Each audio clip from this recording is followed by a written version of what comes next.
Dize, porém, uma palavra, e o meu servo será curado. Pois também eu sou homem de autoridade e tenho soldados sob o meu comando. E digo a este, vai, e ele vai. Digo a outro, vem, e ele vem. E ao meu servo digo, e faz isto, e ele o faz. Ouvindo isso, Jesus se maravilhou e dele, e voltando-se, diz à multidão que o seguia: digo-vos que nem em Israel achei tanta fé. Quando voltaram para casa, os que foram enviados acharam curado o servo. Amém? Podeis se assentar em nome de Jesus?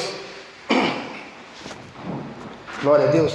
O livro de Lucas é um livro, aleluia, abençoado, que ele é bem detalhado, e ele também é simples de você entender a mensagem, né? E Lucas, o médico, se preocupava do entendimento dos gentios acerca da salvação, acerca da vida, da obra de Jesus.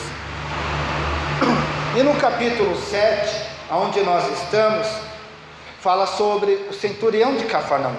Centurião nada mais é do que um chefe, e um chefe que tomava conta de 100 pessoas, por isso que veio o nome centurião. E ele era um homem, aleluia, de honra profissional. Por quê? Porque era o tempo do Império Romano, e ele se destacava, ele era escolhido para ser um líder no meio do domínio romano. Ele estava ali nas circunstâncias onde Jesus morava, ali próximo, Cafarnaum, Jerusalém, aquelas redondezas, um pouco perto, um pouco longe. Não sabíamos se eles ficavam sempre no mesmo lugar, mas a verdade é que este homem era um líder. Só que além dele ser um líder, ele era uma pessoa que tinha fé no seu coração. Então este homem, assim como Lucas, que escreve essa história, ele passa para nós alguns exemplos. E o exemplo mesmo este homem, ele tendo sucesso profissional e provavelmente material, ele não se apegou nisso para não crer na palavra de Deus. Porque quem evangeliza já há algum tempo, ele sabe que há uma diferença entre você evangelizar em uma comunidade, em um bairro humilde, do que num bairro de uma classe alta, em um bairro onde muitas pessoas têm uma profissão elevada. Porque além das diversas religiões que dominam estes bairros, tem a questão da necessidade, que muitas vezes a pessoa só vai reconhecer Deus quando a necessidade bate na sua porta, quando a dor vem na sua barriga. Só que este homem, apesar do seu poder aquisitivo, da sua posição elevada profissional, ele entendeu que Jesus, ele é poderoso, que Jesus faz milagre. Então o que aconteceu? Tem vezes, como foi lida a palavra inicial, a palavra que Deus colocou no coração da Esther, nós temos que nos humilhar, nós temos que descer um pouco para subir um pouco. Esses dias estava ouvindo um pregador muito conhecido, passa na televisão de madrugada, Palharim. Ele disse assim: os pés nos levam para longe. Quando a pessoa tem disposição para andar, ela vai para muito longe. Mas também o joelho nos leva para mais longe ainda.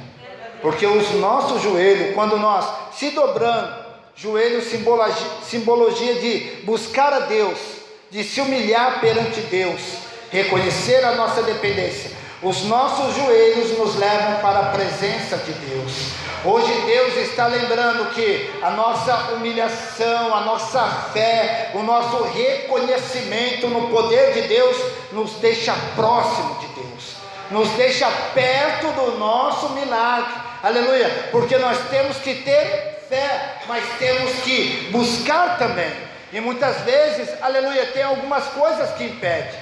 Então, para muitos ricos, como Jesus disse, é mais fácil um camelo passar por entre o fundo da agulha, né, do que um rico ir pelo caminho da salvação. Isso daí é uma simbologia, porque tinha uma entrada muito estreita lá em Jerusalém, mas isso também mostra o quê? A dificuldade do rico, de uma pessoa que está bem profissionalmente, se achegar a Deus. Só que este homem, ele dá o exemplo que ele reconhece que Jesus é justo, que Jesus, ele é poderoso, e ele pede uma audiência para Jesus, ele pede uma atenção para Deus. Glória a Deus. Tem muitas pessoas, assim como esse homem, como também juízes, delegados, prefeitos, secretários de município, pessoas que têm uma posição elevada. Para você falar com ela, você não chega de repente, você tem que marcar um horário. Você não chega a bater no pé dizendo que você faz isso e faz aquilo. Minha mãe mora numa cidade pequena, esses dias ela soltou poucas e boas para um político, mas eu falei para minha mãe, cuidado, porque ele tem uma autoridade e ele está numa posição que o desacato é crime. Então nós temos o quê? Que ter vigilância. Só que este homem aqui, o centurião, ele desceu da sua posição e agora ele quer falar com o carpinteiro, ele quer falar com uma pessoa que nasceu, sabe, numa família humilde. Ele quer uma atenção, porque ele precisa de ajuda. Então, em primeiro lugar, um homem que tem uma posição material, profissional, elevada diante da sociedade, mas ele desce na humilhação, ele desce na humildade, ele desce na submissão, porque ele tem autoridade, mas ele reconhece a autoridade de Jesus, ele reconhece que a autoridade de Deus, que a autoridade de Jesus é superior a dele tem limite para o prefeito de Suzano atuar. Ele pode atuar até o limite da cidade, ele não pode ultrapassar a fronteira de Poá, ele não pode entrar em São Paulo e mandar nos outros secretários lá. O nosso presidente também, quando teve uma dificuldade de brasileiros que estão lá nos Estados Unidos, pessoas queriam que o presidente falava com o presidente de lá, e ele disse, não, há uma diplomacia, há uma ética, nós temos que respeitar a soberania de cada país e a autoridade do presidente de lá. Mas este homem aqui, ele chega na humildade e ele pede uma oportunidade para Jesus. Além disso, o exemplo dele para nós, hoje nós estamos em uma situação humilde, em uma classe, sabe, que nós estamos buscando alcançar os nossos sonhos, objetivos, mas Deus, ele toca no meu coração, assim como eu, minha esposa e muitos que estão aqui, tem promessa da parte de Deus.